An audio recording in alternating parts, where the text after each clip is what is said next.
우리가 함께 읽은 요한복음 14장 15절로부터 18절에 있는 말씀은 이제 요한복음 14장 1절부터 14절까지 해서 예수님의 핵심은 제자들이 예수 그리스도를 믿어야 함을 우리에게 믿어야 하는 이유를, 즉 믿음에 관한 설명을 이제 14절까지 하셨고, 그다음에 이제 15절로부터 시작을 해서 이제 이 14장 끝까지는 이제 사랑에 대해서 이제 예수께서 이제 말씀하십니다. 우리가 보이지 않는 하나님의 형상이 예수 그리스도에게 계시되어졌다. 그리고 예수님은 하나님께서 우리를 위해서 보내신 우리의 그리스도이시다. 구원자이시다. 그리고 예수 그리스도는 살아계신 하나님의 아들이시다. 라고 하는 이것에 대한 믿음이 없으면 그 다음에 우리가 사랑, 인내, 순종 이런 것들은 전혀 불가능한 겁니다. 그렇기 때문에 예수님께서 요한복음 14장 1절부터 14절까지 해서 먼저 이 제자들에게 이 예수님에 대한 확고한 믿음을 갖기를 원하셨고, 그 다음에 이제 우리에게 사랑에 대해서 강조하시는데, 우리가 그 성경의 사랑, 아가페라고 하는 이 사랑을 잘못 이해하는데 인간적인 것을 사랑으로 이해하는 사람들이 많아요. 그러니까 뭐 흔히 얘기해서 이 교회는 사랑이 없다. 그리고 저 사람은 사랑이 없다. 그건 전부 다 성경이 말하는 사랑의 아주 작은 부분이에요. 성경이 말하는 사랑은요, 그리스도의 사랑이에요. 이 그리스도의 사랑이라고 하는 것은요, 굉장히 아주 엄중한 것. 그리스도의 사랑의 출발은 뭐냐면 회개로부터 시작하는 거죠.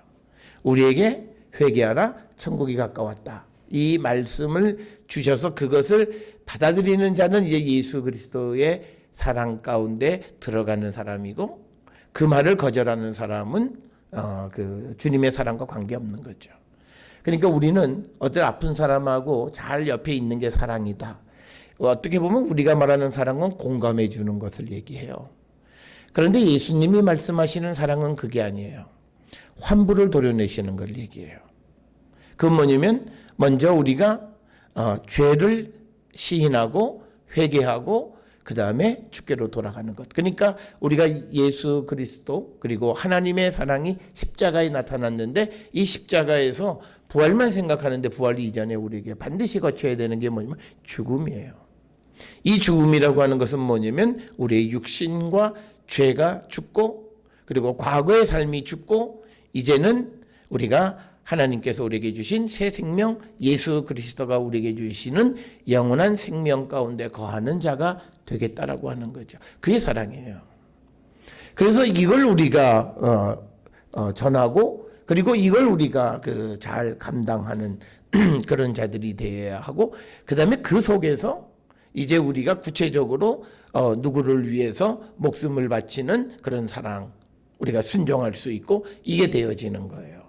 그런데 우리는 이 그리스도에 대한 믿음, 그리고 이 십자가에 나타난 사랑의 개념을 제대로 이해하지 못하고, 사람들은 다 자기중심적이라서 자기를 호응해 주지 않으면 사랑이 없다 그래요.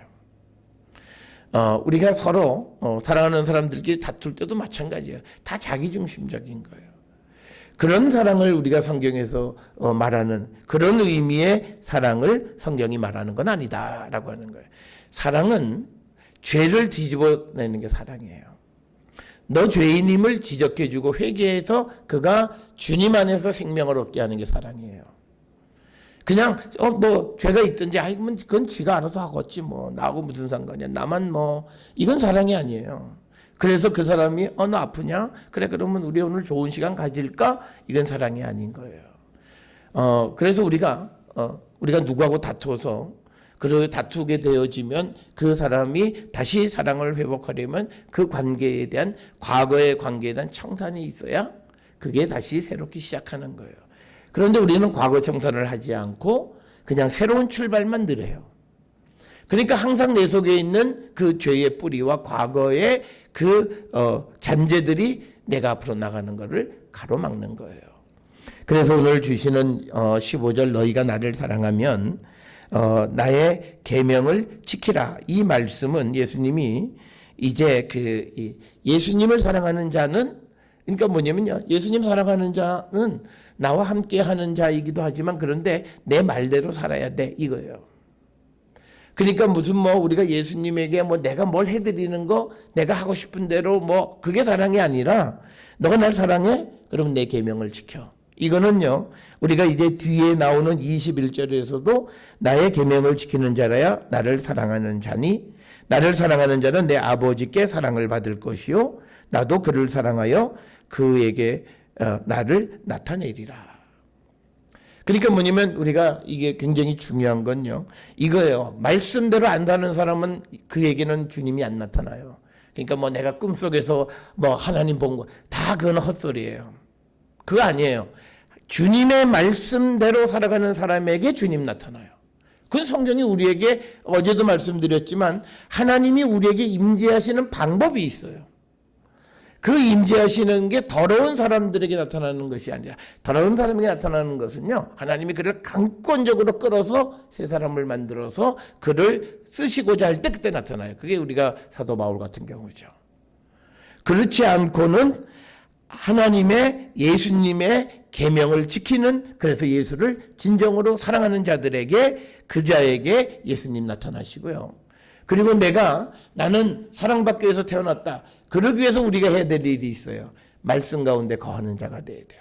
여기서 우리가 조심해야 되는 건요, 내가 말씀 가운데 거하고 내가 주님의 계명을 지킨다라고 해서 내가 100% 완벽하게 지킬 수 있다는 얘기는 아니에요. 인간의 연약하고 부족함으로 지킬 수는 없지만, 그러나 인생의 방향이 그렇게 가야 돼요. 그러니까 내가 저 일은 못하지만 그러나 내가 저걸 추구하고 살아야 돼요. 그러니까 우리가 성경에서 우리가 예수 믿는 사람은 선한 일, 착한 일, 악한 일은 전혀 하면 안 돼요. 그러면 내가 악한 것은 바라보지도 말아야 돼요. 악은 모양도 담지 말아야 돼요.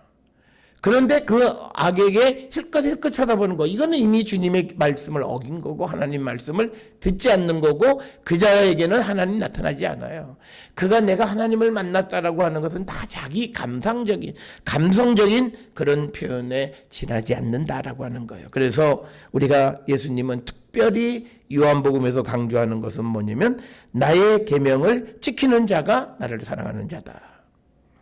그래서 우리가 그러면서 사람들은 항상 얘기하는 게 있죠.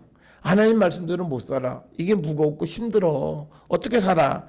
그건요, 성경은 안 읽어봐서 그래요. 요한일서 5장 3절에 하나님을 사랑하는 것은 이것이니 우리가 그의 계명을 지키는 것이라. 그러면서 그 뒤에 그의 계명들은 무거운 것이 아니노라. 무거운 거 아니라고 그래요. 우리가 신명기에서도 이와 비슷한 말씀이 있어요. 하나님의 말씀이 우리에게 어려운 게 아니라는 거죠.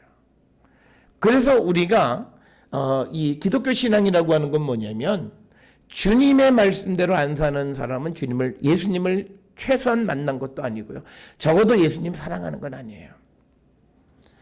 나는 그것 말고 사랑해. 아니에요. 그것 말고 사랑할 방법이 없어요.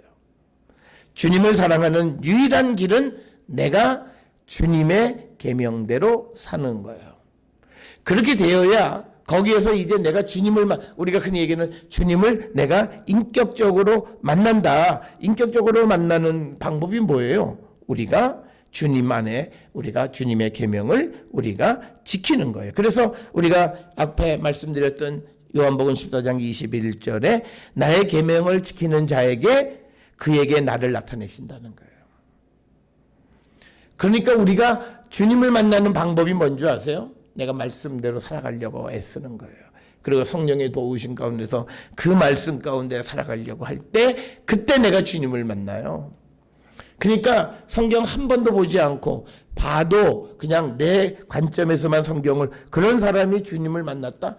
그거는 성경에서는 불가능한 일입니다.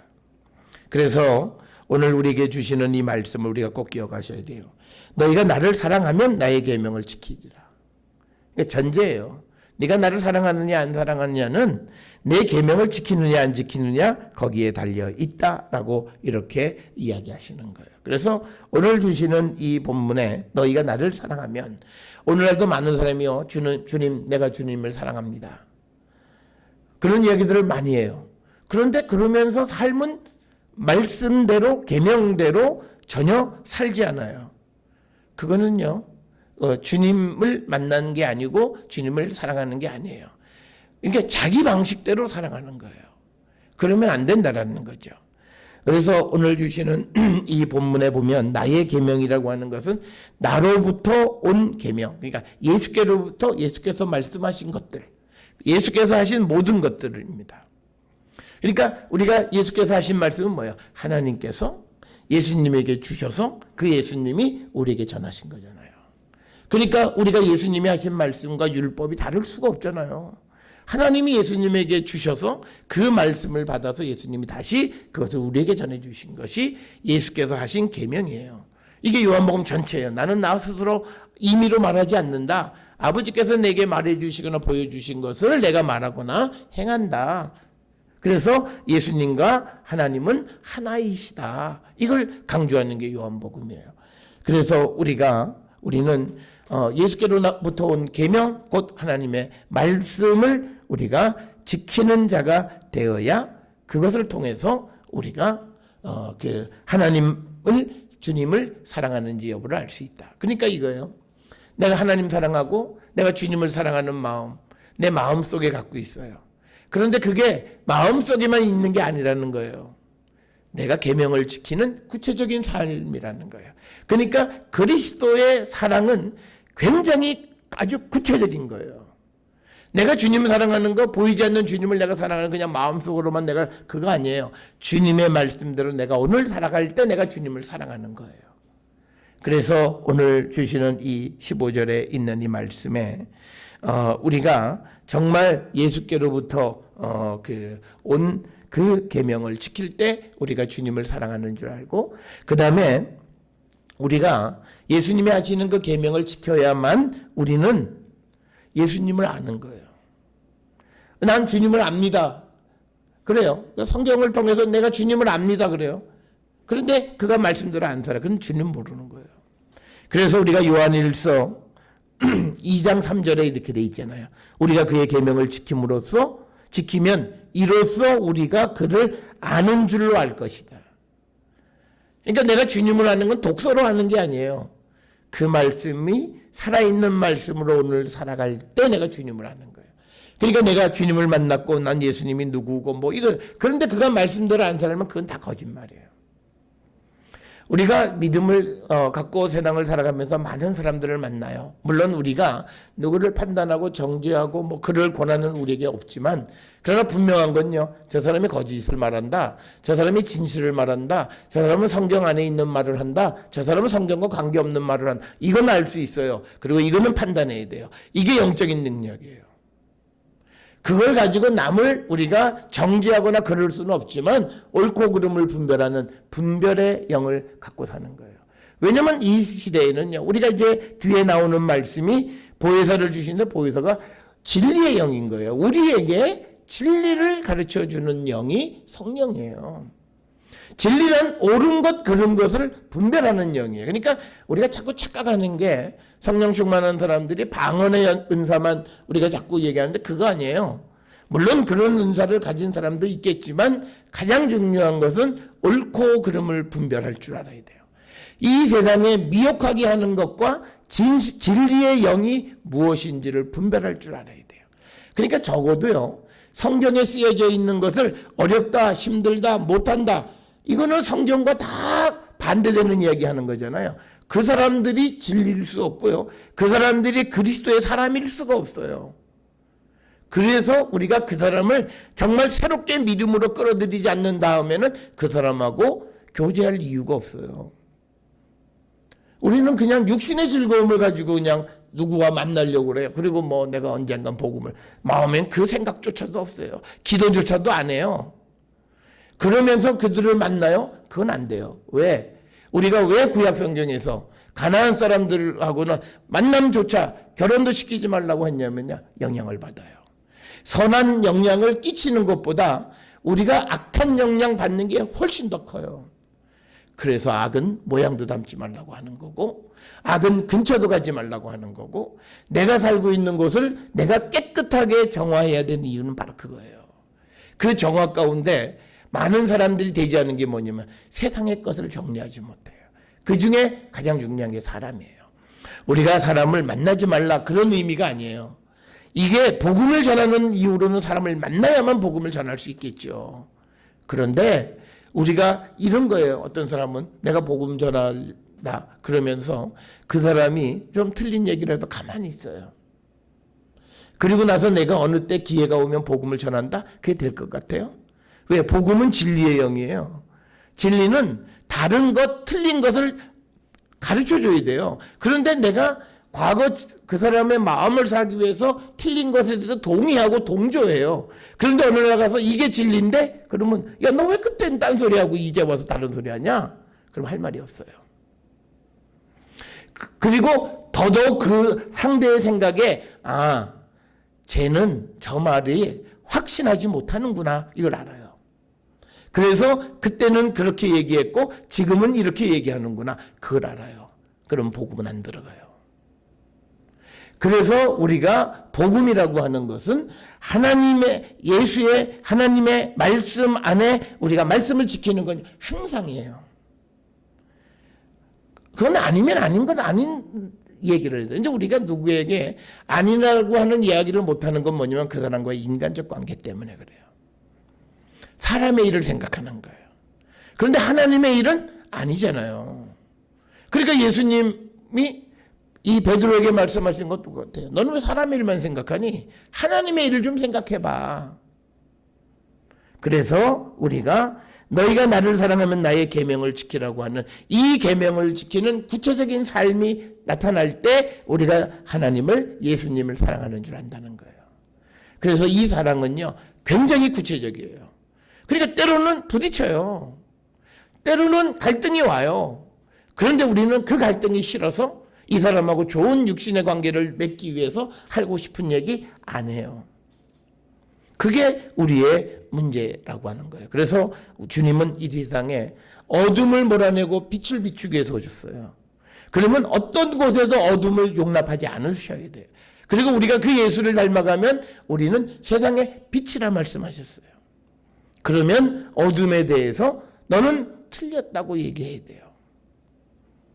우리가 그 어둠에 대해서 틀렸다고 말하지 못하는 것은 우리의 잘못이고 우리가 복음에 대해서 확신이 없는 거고 그리고 그것은 예수님을 사랑하지 않는 거예요. 왜? 예수님은 빛 그 자체시잖아요.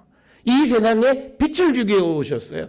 빛 그러면 예수님이 너무 좋아해. 그런데 내가 그 빛을 이야기하지 못하고 세상 사람 때문에 어둠에 대해서 그냥 내버려둬요.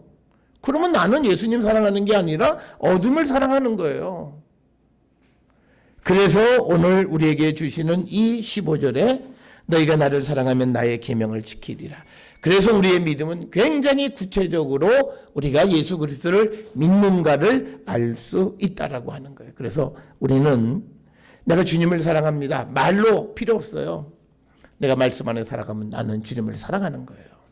내가 말씀을 지키고 말씀의 방향으로 내 인생의 방향이 방향 지어지고 매일같이 그 말씀을 가지고 내가 세상 속에서 말씀을 지키는 자가 되기를 힘쓸 때 나는 주님을 사랑하는 거예요.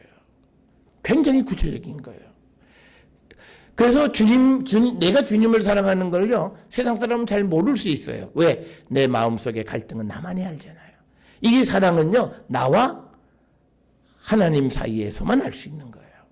그러다가 이것이 조금 더 우리가 깊어지면 그때 주변 사람들이 저 사람에겐 저런 거 안 통해. 그러면서 그때 조금씩 알려지는 거죠.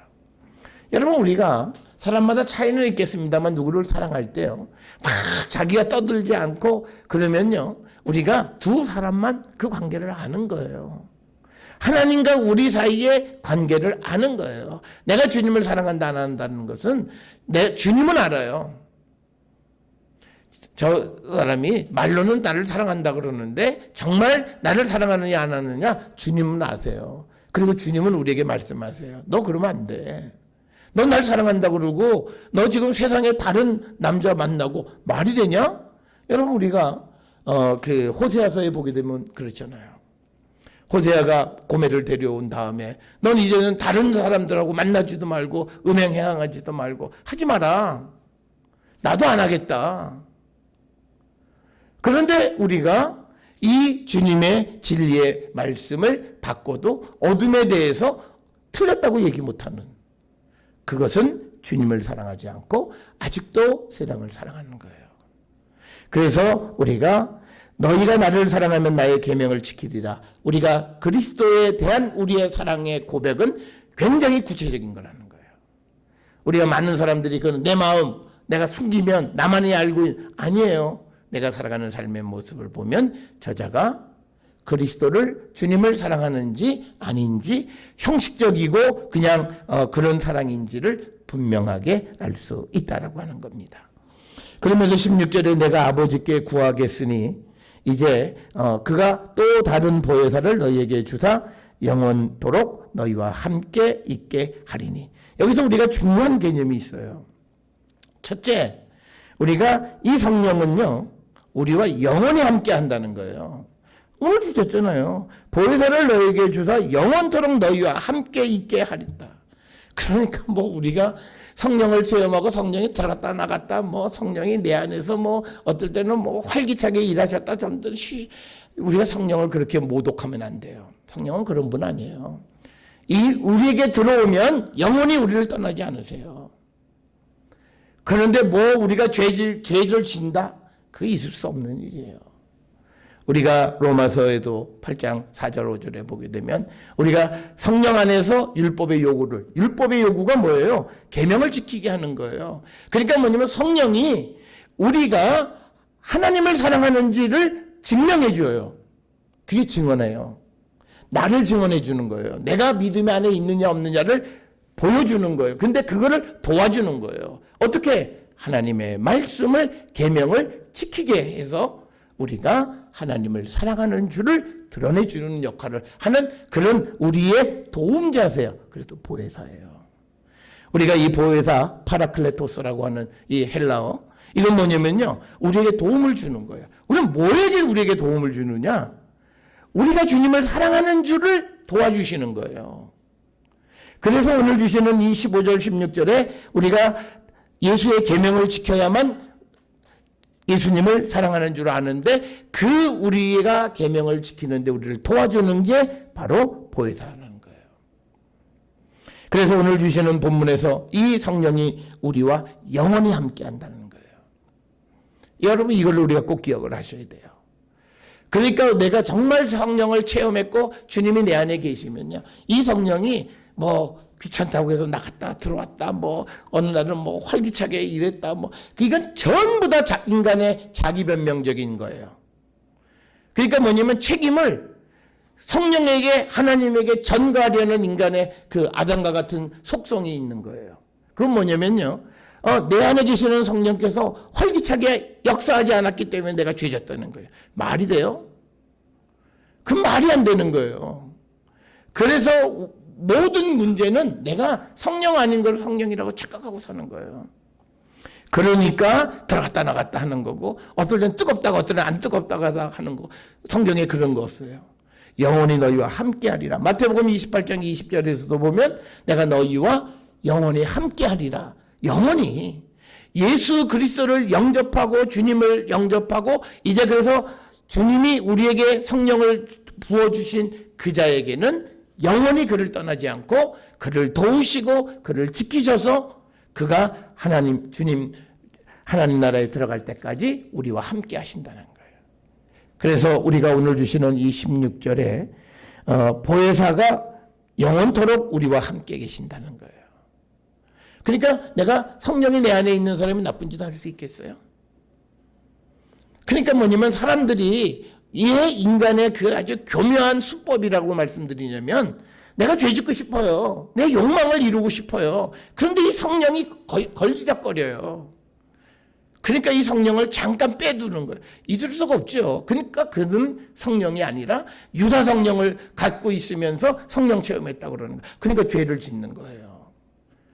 우리가 죄 지을 수 없어요. 온전하신 성령이세요. 왜 우리에게 성령을 보내주셨어요? 우리를 도와주기 위해서 보혜사를 우리에게 보내주신 거예요. 여기서 또 하나는요, 보혜사 앞에 우리가 간과하기 쉬운 게 있어요. 다른 보혜사예요. 그러니까 뭐냐면 이것은 예수님의 임재로 우리와 함께 하셨던 것과 같은, 그런데 다른 방식으로 이제 우리를 위해서 성령을 보내주신다는 거예요. 그래서 예수님도 이 땅에 오신 것이 보혜사로 오셨어요. 그런데 이제 그 예수께서 일을 마치고 올라가시면서 이제 대신 다른 보혜사를 우리에게 보내주신다는 거예요. 그래서 보혜사는 우리가 성령에다가 한정돼서 사용하긴 하지만, 그러나 그 보혜사는 말 그대로 그냥 우리의 도움을 주시는 분이에요. 그게 예수님이 이 땅에 오셨을 때 예수님이 그 역할을 하시다가 그걸 마치고 올라가실 때는 이제 보혜사, 다른 보혜사를 주는데, 그 다른 보혜사는 뭐냐면 영이라는 거예요. 그래서 17절에 그는 진리의 영이다 이렇게 얘기하시는 거예요. 그러니까 우리를 위해서 하나님이 보혜사를 보내셨는데 1단계 보혜사는 누구였냐면 예수 그리스도를 보내시는 거였어요. 그래서 예수님이 일을 다 마치고 하늘로 승천하시게 되니까 이제 남아있는 우리 예수의 제자들과 많은 믿는 사람들을 위해서 그 다음에 다른 보혜사 성령을 보내주신다는 거예요. 그래서 우리가 이 개념을 우리가 정확하게 잘 이해를 하셔야 되겠고, 그래서 예수님께서 이제 이 하나님께 구하시는 거예요. 우리가 예수님이 아버지께 구하는 이야기가 잘 없어요. 그런데 이제 몇 가지 이야기들이 이제 구하는 게 나와요. 그게 요한복음 17장에 그 예수님이 제자들을 위해서 기도하실 때 17장 9절에 보면 내가 그들을 위하여 비옵나니 내가 비옵는 것은 세상을 위함이 아니요 내게 주신 자들을 위함이니이다. 그들은 아버지 것이로소이다. 그러면서 이제 예수께서 제자들을 위해서 하나님께 구하는 모습이 나오고요. 그 다음에 17장 15절에 내가 비옵는 것은 그들을 세상에서 데려가기 위함이 아니요 다만 악에 빠지지 않게 보존하기를 위함이니이다. 그래서 아버지께 구한다라고 하는 말 등장하고, 또 20절에 내가 비옵는 것은 이 사람들만 위함이 아니요 또 그들의 말로 말미암아 나를 믿는 사람들도 위함이다. 그래서 예수께서 아버지께 구하는 이야기들이 특별히 요한복음에는 많이 등장을 합니다. 그래서 이제 다른 보혜사를 우리에게 보내주신다라고 하는 거예요. 그런데 그 보혜사는 17절에 보니까 진리의 영이다 이렇게 되어 있습니다. 그러면 이 진리의 영이라고 하는 말의 뜻이 뭐냐? 이 말은요, 진리를 우리에게 주시는 영이라는 거예요. 그래서 우리가 이 진리의 영과 반대되는 개념이 요한일서 4장 6절에 본 미혹의 영이 있어요. 그것과 반대되는 것이 진리의 영이에요. 우리에게 진리를 주시는 거예요. 그래서 우리가 진리의 성령이 우리와 함께, 그리고 우리 속에 믿는 자들에게 영원히 거한다는 거예요. 그래서 오늘 주시는 말씀에 보게 되면 17절 끝에 보면요. 그러나 너희는 그를 아나니 그는 너희와 함께 거하시며 또 너희 속에 계시겠습니다. 그러니까 믿는 자들, 제자들과 함께, 그리고 그 속에 앞에 16절에서 이야기한 것처럼 영원히 계시는 분이 진리의 성령 보혜사이시다라고 하는 겁니다. 그런데 17절에 설명하는 건 세상은 능히 그를 받지 못한다는 거예요. 이 세상은 뭐냐면요. 왜 받지 못하냐면 그들은요. 하나님의 성령이 하시는 일을 받지 못하는 이유는 뭐냐면 그들이 영적인 분별력이 없기 때문에 그래요. 그러니까 우리가 저 사람이 성령을 체험했느냐 안 했느냐는 것은요. 또 다르게 볼 수 있는 게 뭐냐. 저 사람이 영적이냐는 거예요. 그러니까 육신적인 것에 매몰되어 있으면 성령과는 거리가 먼 거예요. 그러니까 뭐냐면 욕심스러워요. 그러니까 우리가 욕심이라는 게 인간이 가지고 있는 욕망들이에요. 뭐 탐욕, 모든 걸 해서 우리가 뭐 식욕까지도 다. 그러니까 우리가 절제하는 게 굉장히 성령 안에 살아가는 사람들의 특징 중에 하나가 뭐냐면 절제예요. 하던 것 안 하는 거예요. 내가 루틴하게 평범하게 그냥 했던 그 삶이 바뀌는 거예요. 어떻게? 절제하는 거예요.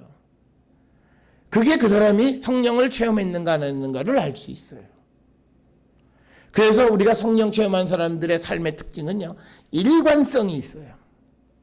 그러니까 뭐냐면 성령 안에 살아가는 사람들의 특징은 뭐냐면 오늘 더했다 덜했다. 그러니까 이런 거예요. 어떤 사람들이 공부할 때 공부가 잘 되면 밤새도록 하고 또 공부가 안 되면 하루 종일 놀고 그런 거 아니에요. 성령 안에. 성령 안에 있는 사람은 똑같아요. 성령의 인도함에 안에서 똑같이 그 주어진 일을 감당하는 삶을 살아가는 거예요. 그러니까 뭐냐면 저 사람의 성령 체험의 여부는 그 사람의 삶이 영적이냐 그리고 항상 똑같으냐. 그게 왜 그러냐면 성령은요 영원하신 분이라는 건 뭐냐면 우리 안에 영원히 존재한다는 것은 뭐냐면 처음부터 끝까지 동일하게 역사하신다는 뜻이에요. 그러니까 어느 날은 뜨거웠다 어느 날은 식었다 이런 거는 사람이 만들어낸 이야기예요. 성경에는 그럴 수 없어요. 성령은 그러신 분이 아니에요. 한번 들어가면 그 사람에게 들어갈 때 계속 똑같은 거예요. 그래서 뭐 우리가 점점 뜨거워지고 무슨 뭐 온도계를 조절하고 그런 거 아니라는 거예요. 그래서 우리가 그 사람의 삶의 모습을 그러니까 우리가 이런 사람들이 있어요. 쉽게 어떤 일에 짜증내고 실증내는 사람 잘 못하는 사람 그건 성령 안에 있지 않아요.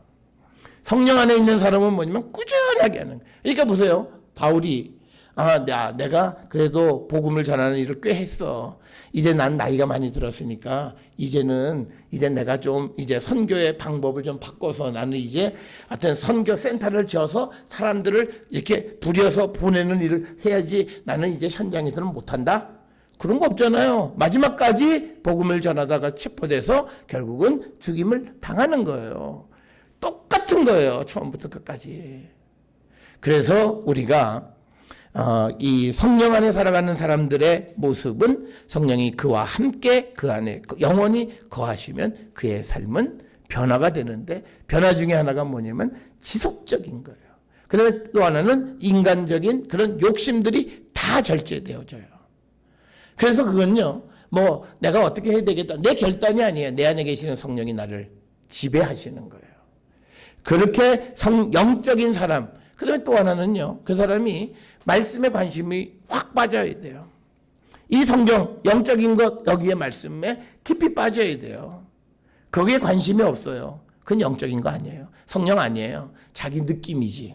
그냥 뭐 기도하다가 아니 우리가 기도원 같은 데 가는 거 현상적인 거 보세요. 물론 그 안에서도 성령의 역사가 있긴 하겠습니다만 그냥 뭐 더운 여름에 그냥 사람들 몇백 명 뭐 몇천 명 모아놓고 그냥 음악으로 1시간 2시간씩 막 펄펄펄펄 뛰게 만들고 그리고는 막 뜨끈뜨끈하고 뭐 그냥 몸이 달아오르고 그런 현상을 통해서 이게 성령이다. 그건 아니에요.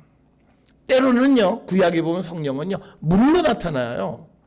우리는 신약에서 성령을 자꾸 불로만 얘기하는데요. 성령은 생수로도 나타나요. 물이에요, 물. 그러니까 이게 우리가 성경을 너무 우리가 조금 전에 부른 찬송에서도 보면요. 불 같은 성령. 그러니까 성령이 불로 임했느냐 안 했느냐 그건 우리가 알 수 없어요. 불의 혀가 갈라지는 것처럼 그런 말의 다양성을 하나로 통합하는 성령의 역사가 나타났다. 이런 표현으로서 불의 혀, 이 표현을 사용한 거예요. 그러니까 이게 뭐 우리가 생각하는 것처럼 어떤 이미지화하기가 상당히 어려운 모습이 있다는 거예요. 그래서 우리가 오늘 주시는 이 본문에서 이제 예수께서 우리에게 성령을 주셨는데 그 성령 안에 살아가는 사람의 특징은 진리를 깨닫는. 진리는 우리에게 예수 그리스도 그것은 성경을 통해서예요. 그런데 내가 성경 읽기가 싫어. 성경은 못 읽겠어. 읽히지가 않아. 그런데 성령 체험했다고요? 그 성령은 도대체 오늘 17절에 나오는 예수님이 그는 진리의 영이다. 이렇게 말씀하시는 건 도대체 뭐냐는 거예요. 적어도 진리의 영이 그에게 임하면요. 그는 말씀이 육신이 되신 것이 예수 그리스도가 이 땅에 오신 거잖아요. 그 바로 예수 그리스도의 모체가 되는 로고스 말씀에 대해서 우리에게 알려주고 그리고 그 말씀이 우리에게 정말 살아 역사하도록 우리를 도우시는 거예요. 그게 성령이에요. 그게 진리의 영으로서 우리에게 보혜사를 주셔서 우리가 세상을 살아가게 하는 거고요. 그렇기 때문에 성령은요. 우리가 이 성경이 지금부터 2000년 전에 쓰여진 말씀이지만 2018년에도 이 말씀이 살아계신 하나님의 말씀으로 우리에게 받아들여질 수 있도록 우리를 도와주시는 그게 보혜사 성령이에요. 우리가 무슨 뭐 성령 그러면 무슨 은사 받아가지고 방언하고 무슨 뭐 능력 이런 게 아니라 오늘 내가 살아가는데 이 말씀, 세상 사람들의 눈에는 믿겨지지가 않는 이 말씀을 살아계신 하나님의 말씀으로 받아들여질 수 있도록 나를 도와주시는 그 진리의 성령 보혜사예요. 그래서 우리가 이 말씀은 영원히 진리이고 모든 시대를 초월해서 사람들에게 생명의 말씀이 되어진다라고 하는 거예요. 그래서 우리가 진리의 성령이 우리 가운데 거하시고, 그래서 18절에 내가 너희를 고아와 같이 버려두지 아니하고 너희에게 오리라. 오늘 주시는 이 18절에서 이제 예수께서 여러 차례 이제 내가 갔다 온다 할 때 그 오는 때가 언제냐. 그런데 오늘 주시는 이 18절에서는 아마 보혜사로 다시 이 땅에 보혜사를 보내주시는 그때를 아마 내가 온다 너희에게로 오리라 라고 하는 것으로 우리가 이해할 수 있어요. 또 하나는 앞에 내가 너희를 고아와 같이 내버려 두지 않는다, 다른 보혜사를 보내주신다라고 하는 이런 개념을 통해서 아마 이 성령을 통해서 우리에게 성령을 임하게 해주시는 것을 아마 28절에서는 너희에게로 오리라. 그래서 우리가 복음서에서 이제 너희에게 오리라는 게 예수님이 오시는 환경이 부활하셨을 때, 그 다음에 또 재림하셨을 때, 그 전에 성령이 우리 가운데 임하셨을 때, 최소한 세 경우가 우리가 성경을 통해서 예수님의 사건 속에서 우리가 추정할 수 있는 거예요. 그렇기 때문에 이 때를 언제로 보느냐, 이게 굉장히 어려운 주제 가운데 하나인데, 지금 오늘 주시는 이 18절에 고아와 같이 버려두지 않고 이제 임하시겠다. 그리고 17절에 너희와 함께 거하고 너희 속에 거한다라. 이런 표현들을 통해서 보면 성령을 주심으로써 이 땅에 다시 오심을 우리에게 말씀하고 있는 것으로 이해할 수 있다라고 하는 겁니다. 오늘 우리가 이제 15절로부터 18절 그리고 이하에서는 이제 그 주제가 성령에 관한 주제예요. 예수께서 이제 이 땅을 떠나가실 때 보혜사를 주신다는 거예요.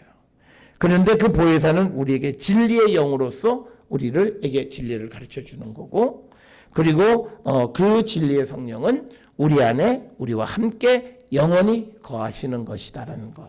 이걸 우리가 흔들리면 안 되고, 내가 주님을 사랑하는 것은 그 주님의 계명을 지키는 아주 구체적인 상황 속에서 그 모습에서 내가 주님을 사랑하는 줄을 알 수 있고, 주님에 대한 내 사랑을 표현하는 것도 말과 마음으로만이 아니라 내 삶으로 내가 내 자신이 주님을 사랑하는지를 드러낼 수 있다라고 하는 것. 그래서 우리는 이 계명을 지키며 살아가는 자가 되어야 되겠고, 이 계명을 지킬 수 있도록 우리를 도와주는 그 진리의 성령이 오셔서 우리가 이 계명을 지킴으로 주님에 대한 사랑이 드러날 수 있게 우리를 도와주시는 것이 성령의 역할임을 분명히 깨닫고, 오늘도 우리가 보혜사 성령의 도우심 속에서 주님의 계명을 지키고 주의 사랑을 드러내고, 그래서 하나님의 영광을 나타내는 거룩한 성도의 삶을 살아가는 우리 모두가 될 수 있기를 주의 이름으로 축원합니다.